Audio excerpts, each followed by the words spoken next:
In this video, we're going to take a look at an edited version of one of my monthly live Zooms that I do on the first Monday of the month with my Stanton Moore Drum Academy members. So as a member, you get to participate in this Zoom and ask me questions and interact, and sometimes I'm demonstrating on the drums. Sometimes we're talking about more career stuff or some of the practical issues that we encounter as drummers. So as a member of the Drum Academy, you get access to all of my educational materials, all the courses, the ebook, and all of the different PDFs that I write, but you also get access to me through the forum and also in these monthly Zooms that we do. If you want to join Stanton Moore Drum Academy, I'm offering a special rate, and you can take advantage of that by just clicking the link in the description. So I hope you enjoy taking a look at this, and I hope that you come away with some useful information. Please don't forget to subscribe to the YouTube channel and hit that like button and drop a comment or a question, because I'm always looking at those. So thank you very much, and I hope you enjoy.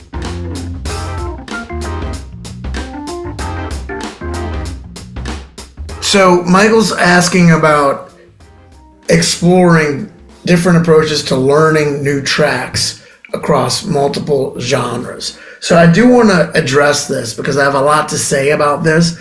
So different people have different ways of learning new songs. And for me, I like to sit down, listen to the song, and chart it out. And the purpose of that is the act of charting it out makes me say, okay, this intro is 8 bars. Okay. So this verse is 8 bars. Okay. The second verse will probably be 8 bars. Oh no, wait, it's 12 bars. I'm glad that I sat down and counted that out. It's 12 bars. And then there's a pre-chorus. The pre-chorus is probably going to be 8 bars. Oh no, it's actually 6 bars. Wait. And there's 2 beats. It's 6 bars and a bar of 2/4. Well, I would have never picked up on that just listening to it, right? But now I know. Okay, great.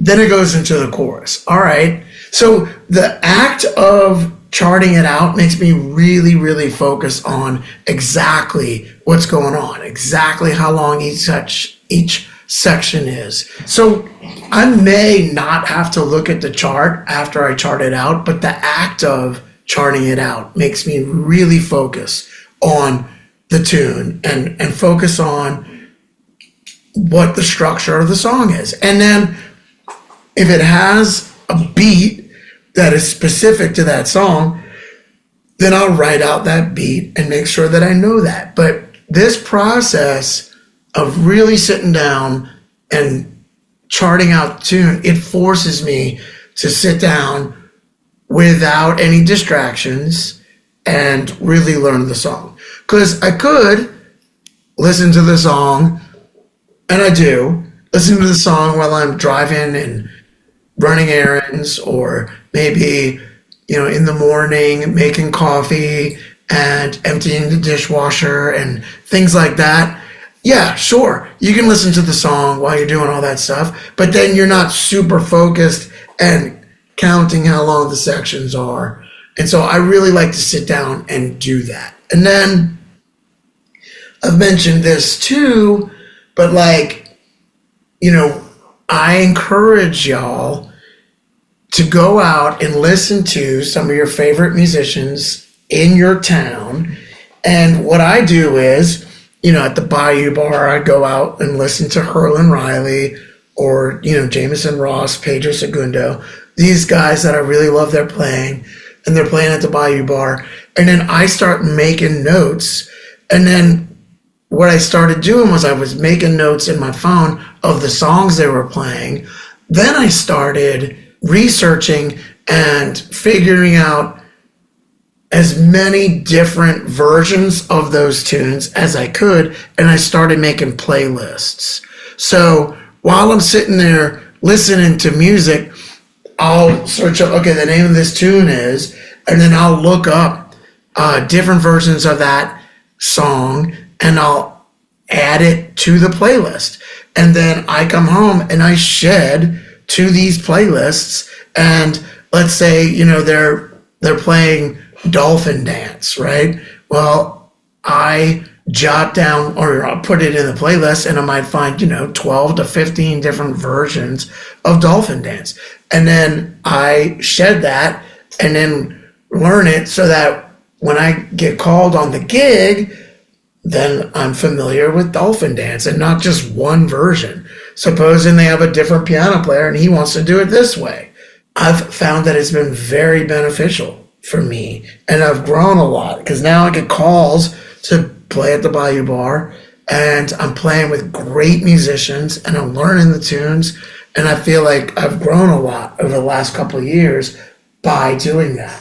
Michael, your question here too is about finding yourself in a rut, practicing the same stuff over and over, and you can't seem to break that cycle. Feels like Groundhog Day. That's a great question. So what do? Exactly what I'm saying, which is get out of the house, go hear your favorite musicians, and learn the songs that they're playing in your town. And chances are, if they're playing this song on this session, then there might be a guitar player or bass player who's going to be on another gig in town, and they're doing that song on that gig as well. I always say you can't go wrong if you learn the song. Now, Michael, if you're learning songs, what happens if on this one gig over here, they're playing bossa nova? Well, can you play bossa nova at different tempos? And can you play it with brushes?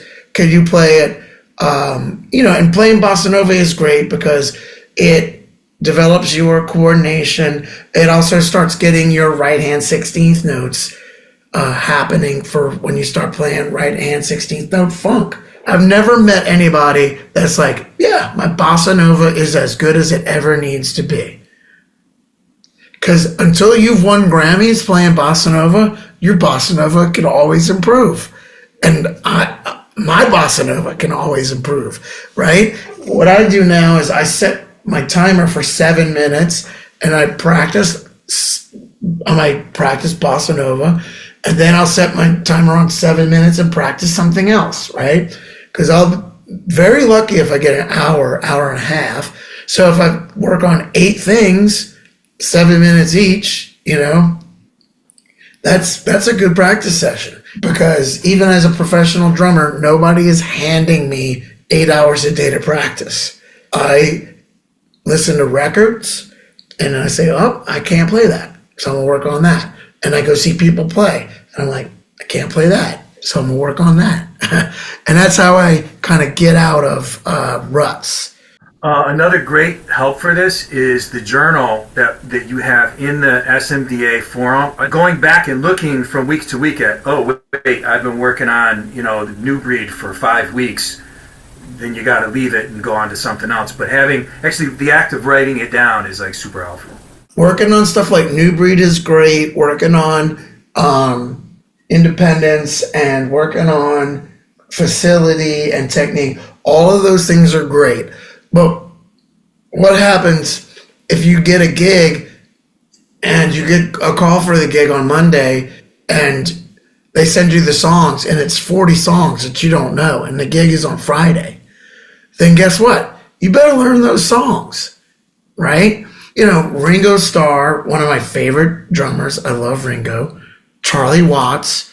Neither Ringo nor Charlie had a lot of facility. Neither one of them could play one page out of New Breed, but they played songs. And those guys did great playing songs. You can't go wrong if you learn the song.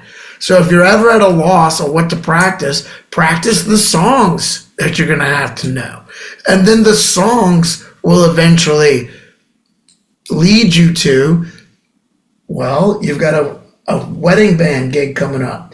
Well then, there's 40 songs and there are 4 bossa novas on there. There are 40 songs and there's a Tower of Power song on there. And there's a James Brown song. And so you're going to learn different styles and different genres by learning songs. Thanks for tuning into this discussion. Hopefully you got some useful information out of it.